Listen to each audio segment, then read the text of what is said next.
So, George, students get stuck all the time about, for all kinds of different reasons. Maybe it's fear, maybe it's limiting beliefs.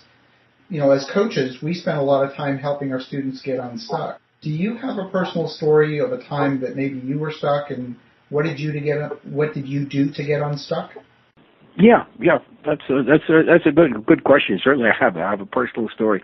When I represented 2 millionaires, and the understanding that I had when I represented them was that in addition to a salary, over a period of 10 years, they were going to give me some properties, and at a very good price, where I would basically get a mortgage, put on no cash at this point, and ultimately own those properties, which were relatively unimportant in their overall operation.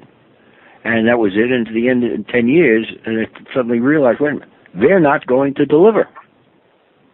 They're not doing this. So now, here I was. What do I do now? At this, where I thought I was going, we're not on the same page. And at that time, I was making a not very good salary. I was married, had 2 children, and a house. And when I realized they're not going to deliver what they have in mind, I was terrified. So what do I do now? It's not going the way it is, and what do I do?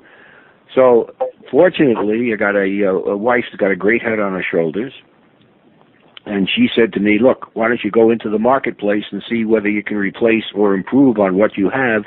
If you can, that's what you go, then make them deliver. And if you can't, at that point, then just take your hat in your hand and continue doing what you're doing until something comes along." And I did go in the marketplace, and I did find something much more attractive, and I came back and told the 2 millionaires, either you deliver or I'm out of here, and basically they wouldn't deliver, so I was out of there, and that helped my career. So the answer is, get somebody who looks at it from a different perspective. I was too close to it, and unless somebody else who's not that close to it can give you the way to attack it. And that's what I would do when you're stuck. Get somebody who's got an independent opinion who you trust. Yeah, so it really took the help of in this case, I wouldn't say an outsider because it was your wife, so someone fairly close, but it's anyone that has that knows that listens to you, so understands your story or understands the predicament. They're not necessarily in the predicament, but they can see it from a different perspective.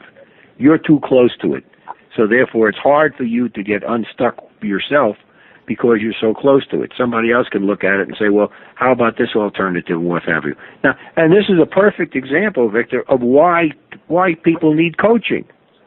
Because a coach doesn't have the financial interest in it, and you're giving information to a qualified professional who can see it differently than you would see it.